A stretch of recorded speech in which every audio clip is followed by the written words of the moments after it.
Good morning. So my daughter Sophie, who's 4, she just loves dresses. And she has these special dresses that she wears sometimes that they're like silky or something. They're like this kind of like velvet, this special material where she comes up and she'll put on one of these dresses and it's different from the other dresses that she wears. She'll show me the dress and she'll say, "Do you like my dress?" And I'll of course, I like her dress. I'm her dad, I can't help but like her dress. But then she'll run right up to me and she'll go, "Feel it." She'll hold it out and she'll make me feel it. She'll be like, "Feel it, feel it." She wants me to share in that experience with her of this dress. And I think humility is like that. When we say we have humility, we don't sound very humble, do we? Humility has to be touched, it has to be felt, it has to be a shared experience between two people where one person has vulnerability and is humble before another, and that humility calls them to movement, to action, to share something together. Suddenly, the vulnerability of one person before us calls us to act. The opposite of humility, of course, is arrogance. It's setting up a pecking order and talking down to those who are below us on the pecking order that we've created. And in the Roman world, they had a similar sort of pecking order. They had class, They had emperors, they had patriarchy, they had all these kinds of class distinctions, like slave and free and various things. And they also had this thing called emperor worship, which seems odd to us. And emperor worship was something that wasn't just for some weird people who did in a corner in the ancient world. It was actually the fastest growing religion of the ancient world. And there's a lot of scholarship now in the Bible about how mostly Paul's letters are reactions not to Jewish practices or Jewish legalism, but actually to this, as a response to this cult of the emperor. And many of the words in our Bible that we read about, words like Lord or gospel or apostle or even church, were all words that were loaded with meaning in this time from the cult of the emperor. And early Christians, they took these words and they took them over. They filled them with new meaning. They changed the message of this into something completely different. So for Christ to be Lord, it meant that Caesar was not. For Jesus to have the gospel of good news, it meant that Caesar's gospel was really bad news. Rather than a political assembly, the word that we get church from, ecclesia, was actually a political assembly of people in a democratic sense. Now it takes on the meaning of the called out ones of God, the church of God. Even the word Christian that we throw around so often today was a spin on this kind of word. There were these people who called themselves Augustiani, which meant it meant Little Caesars. There were these fanatic worshipers of the emperor. And I know Little Caesar makes us think about some pizza joint today, That's not what it meant. It was this radical sect of people who worshiped the emperor. They saw the worship of the emperor as how they got their identity. They saw themselves as bearing the message of the emperor, as bearing the image of the emperor before the world and making it known. And the word Christian was Christiani. It was a radical departure from this Augustiani message. It meant that Christ was the emperor. It meant that Christ was at the top, that we as Christians bear the image and the name of Jesus into the world. And like the word Quaker, it actually could have been something that was a derogatory term at first. Something that was forced on these people that later adopted it. In the Bible, we see all kinds of words for what it means to be a follower of Jesus. The most important, if you count them in the Bible, is the word disciple. Next after that is the word believer, which is a big step down after the word disciple. And the word Christian only occurs a couple of times. And this time it occurs in a way that's clearly combating this idea of the emperor. That we're to be bearers of the name of Jesus. We're supposed to be Christiani, this radically different thing. And so, Jesus is the emperor for Christians, not Nero at the time.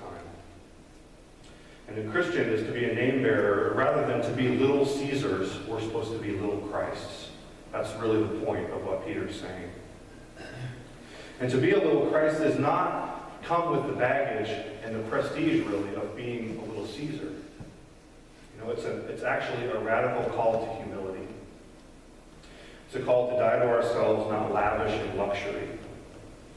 And humility is not something that is praised in our culture. You know, but the call of Jesus is a call to serve, not be served. It's a call to take up our cross and follow him. It's to take up our cross, not our crown, at least not yet.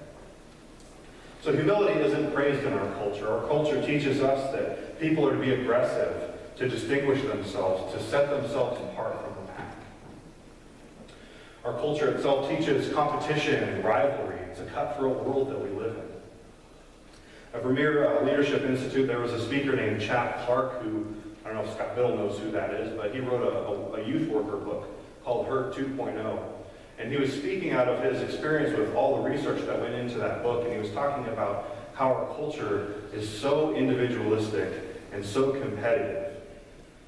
In all the cultures of the world, things like dance and sport and cooking and music were all things that brought a culture together. It wasn't something for the elite. It was something for anybody. Anybody could dance. Anybody could sing. Anybody could compete in sports and play and enjoy the fun of that. But look what we do with our culture now with those things.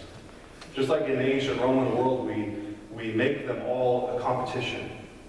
So if you look at TV, you see shows like Dancing with the Stars, you know. It's all a cutthroat competition. You see cooking shows like my wife's favorite, Chopped.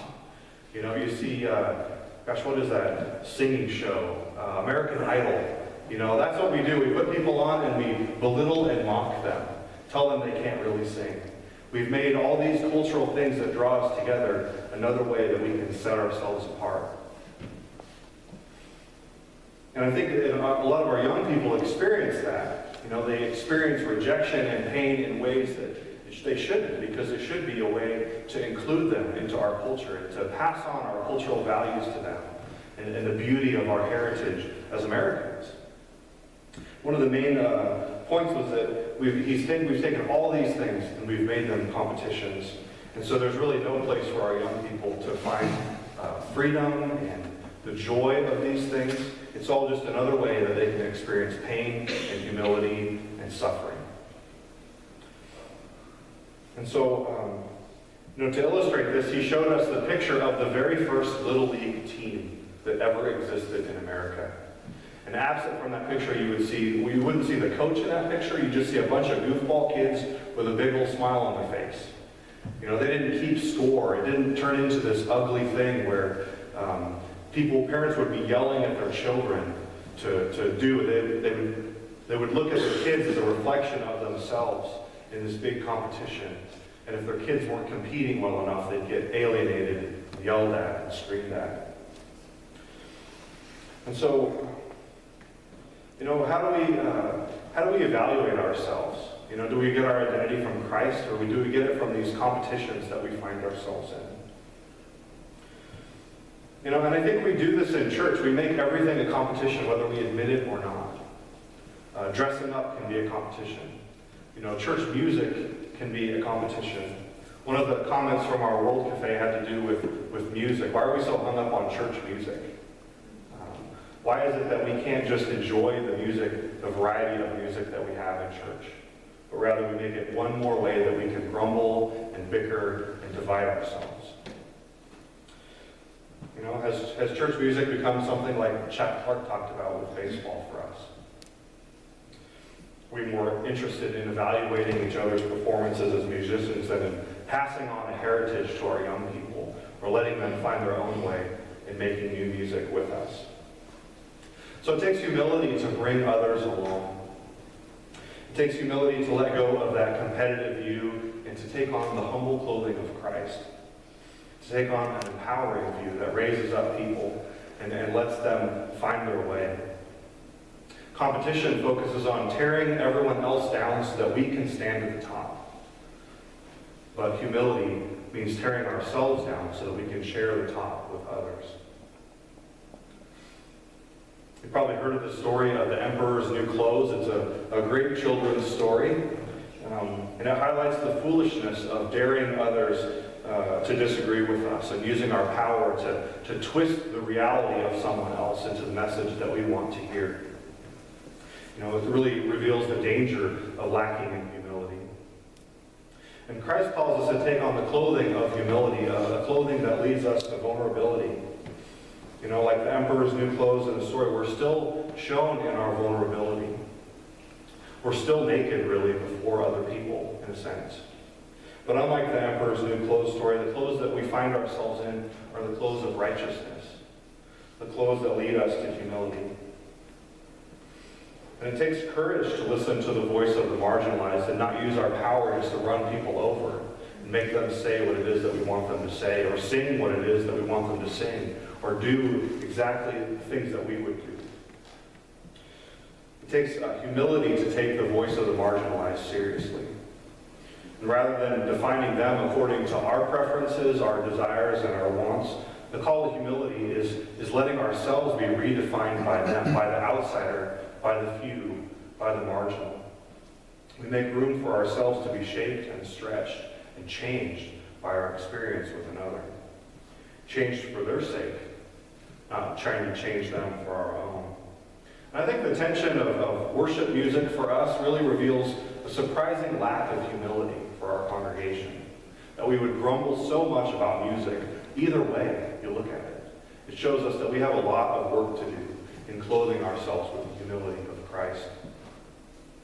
So do we let ourselves be changed as the William Penn University band comes up and beats on the drums and sings these radical new songs for us? And are we willing to let ourselves be changed from that experience? Are we trying to force our what we would want into that experience with them? Or, as you listen to the organ or the piano or the hymns, the old hymns, are you pulling yourselves back as you try to worship God together, refusing to engage because it doesn't come in the package that you like? Either of these things just show a surprising lack of humility for all of us. So rather than defining others by our preferences, the call of humility, the call of clothing ourselves in the likeness and righteousness of Christ, is a call to let ourselves be changed, to enter into that fully without holding ourselves back and not make it our own thing, but let us share in that experience with others. So true humility, being wrapped in the real emperor's clothes, is a call for nothing less than vulnerability. If we don't feel vulnerable, if we don't feel stretched and changed in our experience at worship, it just shows us that we really haven't laid hold of that humility that Christ offers us fully. But we have still clung to the arrogance of that storybook emperor, telling others that they should do it our way, that they should be like us, and not valuing their perspective. And I think suffering is a part of this. There's a big difference between being an overseer, as Peter calls us to be, and being a micromanager, someone who meddles with every little detail of something. An overseer is simply someone who watches to make sure that the work is being done.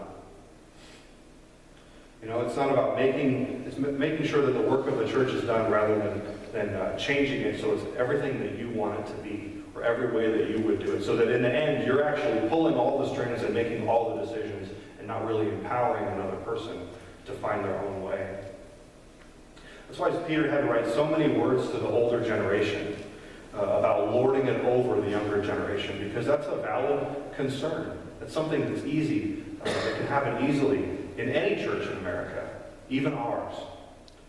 He had to say so few words to the younger generation because they probably didn't feel like they had the power to change anything. And the real reason that they didn't have that power is because they didn't feel like they were included in the conversation. So we all have power, and how we use it, as Stan Lee, the creator of Spider-Man, reminds us, with that great power comes great responsibility. That we're stewards of that power, not to just use it to get our own way. So it's easy to use that power, whether it's economic power, like the older generation has a lot more money than the younger generation. I mean, you're basically living in poverty as you go through college. So it'd be easy for us if we had a 401k, for instance, or we hadn't lived this life where we've been wise and had the fruits of that labor, to use that economic power to control things, to twist people, to say, if you don't play my music my way, I'm just not going to give any money to the church, or various things like that. Or we can have the power of being weighty friends, as we would call it, or being lifelong members that have been here so long, we have such authority. It's so easy to use that power to run people over and to make them do things our way. Rather, Jesus' call to humility is a call to let our preferences be smaller than our relationship, our desires for a relationship. To bend people to our preferences is wrong, but to bend ourselves toward investing in our young people and passing on our values and our heritage to them, that's something completely different. That requires humility. Somehow in the American church, we've gotten away from the idea that we are supposed to invest in young people.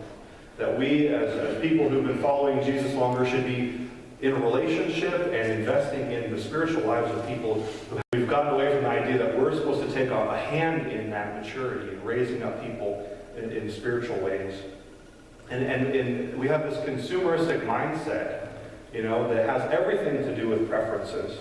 And in America, that's how you can grow a church. You can just change the whole church so that someone can get all their preferences met.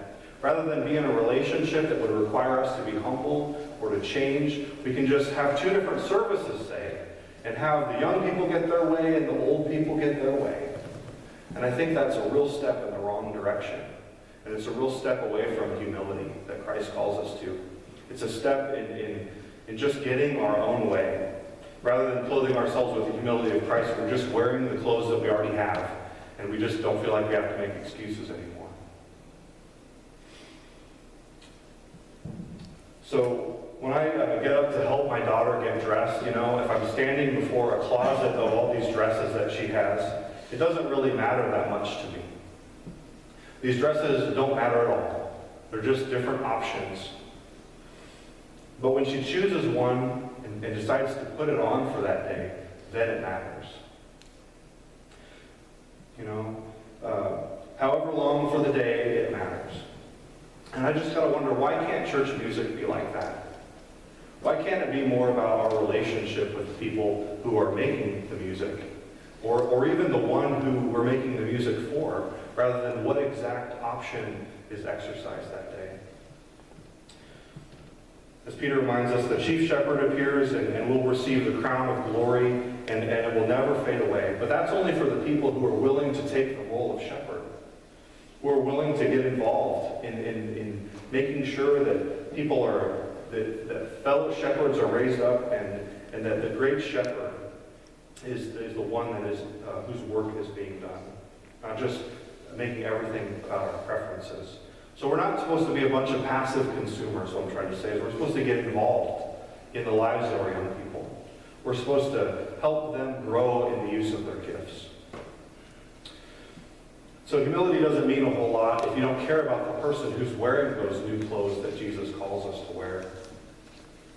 You can have the best shepherd staff that the world's ever seen. You could be leading your flock into the greatest grass fields the world has ever known. It doesn't really matter. You don't care about every single sheep, no matter how young or old. You don't have a relationship with them. You just make them follow your preferences. So I think the only way for us to get past our struggles with music, and they're very real struggles with music that we have, is for not only someone like me with a big mouth to call that out into the congregation and humbly offer that to you as a place of growth that we need to look at. But it's also for you out in the pew with all the power to actually listen, to think about that, to be willing to stretch and grow and change in this new area. So if we're both clothed in humility, it won't lead us to grumbling, it won't lead us to name-calling, it won't lead us to secretly going behind our back and lamenting about all these things that are happening. If we choose to value ourselves and our relationships with each other over our preferences, we'll have a deep relationship where Jesus' face will be known, his image will be born, and his spirit will be lifted up here in the worship of him. So we have to choose to value each other and our relationship beyond our preferences if we're ever going to find the fruit of that. And if we choose to listen to the voice of the few, if we choose to stretch and grow and take on that humility that Christ offers us, we'll have nothing but fruit. We'll have diversity in our church. So can we truly be an intergenerational church? I guess really the answer is up to you. It's not really up to me. I have a different kind of thing that we're going to do for open worship this morning. If you've never been to open worship, traditionally it's a time of listening to God, where if you felt moved to speak, you would stand and share that message with the congregation, because we believe that not only God can speak, or a pastor can speak, but that God might speak through any one of us, that they're really part of the priesthood of all believers. And so I have generationally specific queries this morning, and there's a post-it notes at the end of your pew. You'll need those for this exercise. And if you're over 50, write a plus sign to indicate that you're over 50. And if you're under 50, and I just picked 50 from out of the air, if you're under 50, write a minus sign on your little post-it note. And we have these two questions. If you're over 50, what's the hardest aspect of our fellowship to share control of with the younger generation? And if you're under 50, what's the hardest aspect of our fellowship to submit to the older generation in? And if you're 50, I guess you can just pick whichever group you want, or answer both. I don't care. But as you go into this time and reflect on these queries, and if you feel like you have an answer that you should write down, go ahead and write it down and find somewhere in the sanctuary. It doesn't matter if it's this rail over here or a wall or the back window, and just post that somewhere. As an expression that you're humble enough to voice that, to bring that before the congregation. So may God bless us as we go into this exercise.